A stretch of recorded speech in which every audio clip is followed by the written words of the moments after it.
पृष्ठभूमि के थियो भनेर पनि यो विषय प्रश्न पार्नुपर्ने थियो। यो राजेश हमालको पुस्तक युगदेखि युगसम्मसँग सम्बन्धित संवाद हो, जहाँ त्यो पुस्तकमा राजेश हमालका विभिन्न व्यक्तिगत जीवन, पारिवारिक जीवन, प्रेम जीवन, राजनीतिक दृष्टिकोण लगायतका यावत विषयहरू समेटिएको छ राजेश हमालका आफ्नै। त्यसकारणले त्यहाँ व्यक्तिगत विषयहरूको संवाद समेत सान्दर्भिक थियो। त्यो सन्दर्भमा गरिएको संवाद थियो यो।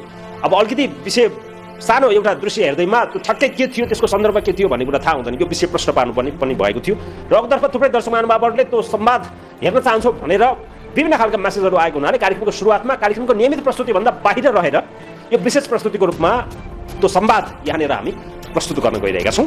सबै प्रस्तुत गर्न सक्दैन, अत्यन्त छोटकरीमा केही मिनटमा हामी यहाँनिर यो संवादलाई राख्नेछौँ। त्यसपछि कार्यक्रमका नियमित विषयवस्तुहरू छन्, नियमित विषयवस्तुहरूमा हामी प्रवेश गर्नेछौँ। यो संवादमा राजेश हमालका व्यक्तिगत जीवन, पारिवारिक जीवन, राजनीतिक दृष्टिकोण लगायतका यावत विषयमा संवाद गरिएको छ। यो हेर्नुहोस्।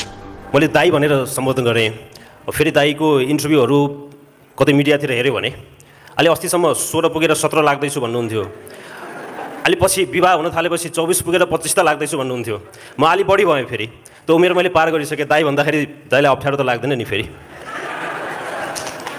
म त के छ भने पछिल्लो आफू 24 पुगेको थाहा छ, त्यसपछि हिसाब किताब राख्नै छोडिदिएँ क्या मैले। सुरुवातमा राजेश हमाल भन्ने एउटा पात्र यो पुस्तकमा पढिरहँदाखेरि चाहिँ धेरै ठाउँमा तपाईँले भन्नुभएको छ, म आफ्नो व्यक्तिगत जीवनलाई अत्यन्तै गोप्य राख्न रुचाउने मान्छे हुँ, म व्यक्तिगत जीवन अरूसँग सेयर गर्दिनँ। तर तपाईँले यो पुस्तकमा आफ्ना व्यक्तिगत कुराहरू, नितान्त व्यक्तिगत कुराहरू यसरी खोल्नु भएको छ। तपाईँ यति धेरै छताछुल्लक कसरी हुन सक्नुभयो?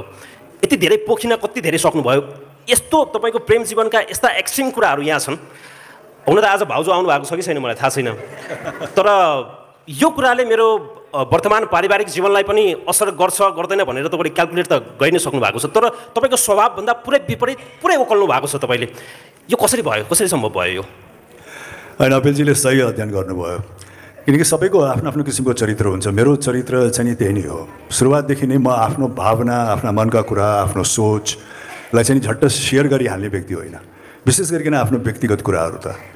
त्यसकारण पनि फाइन प्रिन्टले मलाई खालि यो पुस्तकभन्दा धेरै वर्ष अगाडि पनि उहाँहरूले मलाई अप्रोच गर्नुभएको थियो। 8-10 वर्ष अगाडि चाहिँ मैले उहाँलाई होइन म त अहिले बच्चै छु भनेर टारेको थिएँ, तर पछि पनि आउनुभयो र भन्नुभयो र म चाहिँ नि आनाकानी गरिरहेको थिएँ। त्यो आनाकानी किन गरिरहेको थिएँ भने मलाई आफ्ना विशेष गरिकन आफ्नो व्यक्तिगत कुराहरू, व्यक्तिगत भावनाहरू जो परिवारसँग छ, जो आफूसँग हुन्छ, नितान्त व्यक्तिगत कुराहरू त्यो साथै सेयर गरिहाल्ने व्यक्ति होइन। र पछि यो पुस्तक जुन एउटा फर्मेटमा आएको छ, यो चाहिँ नि प्रश्न उत्तरको फर्मेटमा आएको छ, अनि फाइन प्रिन्टले चाहिँ नि यो प्रस्ताव ल्याउँदाखेरि म अलिकति राजी किन भयो भने मलाई लाग्यो कि जसले प्रश्न गर्नुहुन्छ यदि उहाँले मलाई चाहिँ नि मेरा कुराहरू कोट्याउनु भयो, खोतल्नु भयो भने सायद मलाई सहज पर्छ होला आफ्ना भावनाहरू, आफ्ना व्यक्तिगत कुराहरू चाहिँ नि व्यक्त गर्नको लागि। म एकदमै एक्लै बसेर आफ्नो भावनाहरूलाई चाहिँ एकदमै पोखिहाल्न सक्ने किसिमको चाहिँ नि व्यक्ति होइन।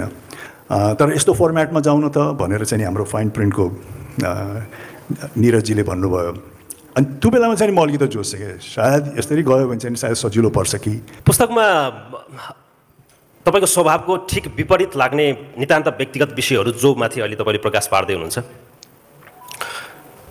तपाईँको प्रेम जीवनको विषयमा इन्डियाको एकजना युवतीबाट सुरु भएर एकजना अस्ट्रेलियन युवती हुँदै एकजना बेलायती युवतीलाई भेट्न त तपाईँ टिकट काटेर जानुभएको किस्साहरू छन्।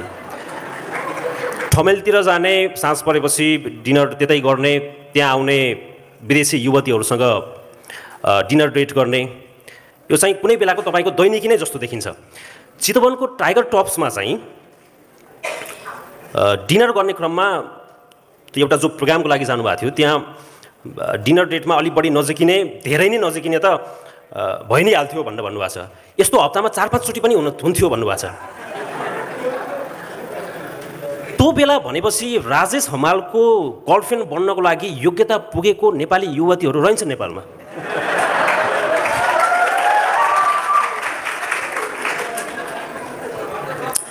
अहिले जीवन जिउने क्रममा भेट हुने, छुट्टिने भन्ने कुरा चाहिँ एउटा एकदमै संयोगको कुरा हुँदो रहेछ क्या, संजोगको कुरा, संयोगको कुरा।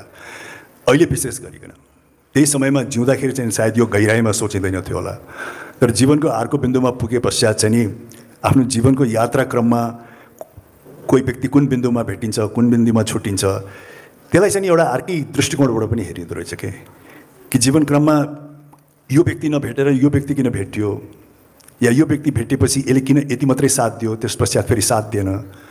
चाहे त्यो मैले एकदमै त्यो गहिरो प्रेमको पनि कुरा गरेको छैन, चाहे त्यो दोस्ती नै होस्, एउटा सम्पर्कता नै किन नहोस्, त्यो भए तापनि व्यक्ति किन आयो, किन गयो, के छोड्यो, किनकि हरेक सम्पर्कमा केही न केही मन मस्तिष्कमा चाहिँ छोडेरै गएको हुन्छ। र ती सबै घटनाक्रमले व्यक्तिसँग भेटेको क्रम, चाहे त्यो पुरुष होस् चाहे त्यो महिला होस्, जीवनमा भेटेको क्रमले नै तपाईँको एउटा जीवन यात्रालाई पूर्णता पनि दिइरहेको हुन्छ कि। अहिले फर्केर हेर्दाखेरि चाहिँ मैले ती घटनाक्रमहरूलाई त्यसरी नै हेरेको छु। अब जहाँसम्म विदेशीसँग किन भेट भयो, नेपाली किन भएन भन्ने कुरा चाहिँ त्यो एकदम सुनिश्चित होइन।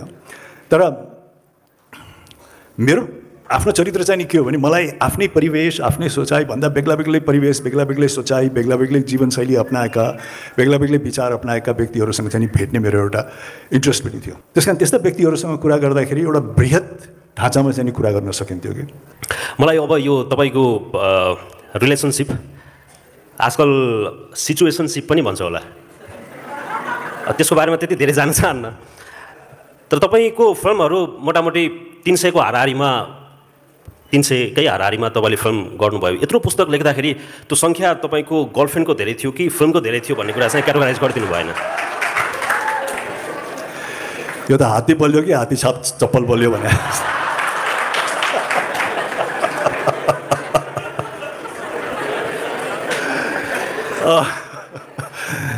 त्यस्तो त भएन होला। तर के छ भने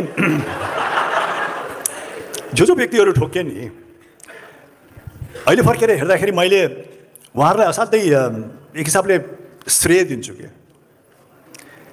किनकि आफूसँग ठोकेका व्यक्तिहरू त्यत्तिकै बेफुजुल ठोकेका हुँदैनन्। मैले अघि भने नि उहाँहरूले केही न केही आफ्नो एउटा हिस्सा चाहिँ नि अर्को व्यक्तिमा छोडेर गइरहेको हुनुहुन्छ, एउटा सम्झना, एउटा आत्मीयता। र त्यो मात्रै होइन, उहाँहरूसँगको सङ्गत, उहाँहरूसँगको कुराकानीले केही न केही आफ्नो व्यक्तित्वमा पनि केही न केही चाहिँ नि असर पारेर गइरहेको हुनुहुन्छ। त्यसलाई चाहिँ म एकदमै हल्का फुल्का तरिकाले पनि लिँदिनँ। उहाँहरूको योगदान छ विचार निर्माण गर्नमा, व्यक्तित्व निर्माण गर्नमा, दृष्टिकोण निर्माण गर्नमा।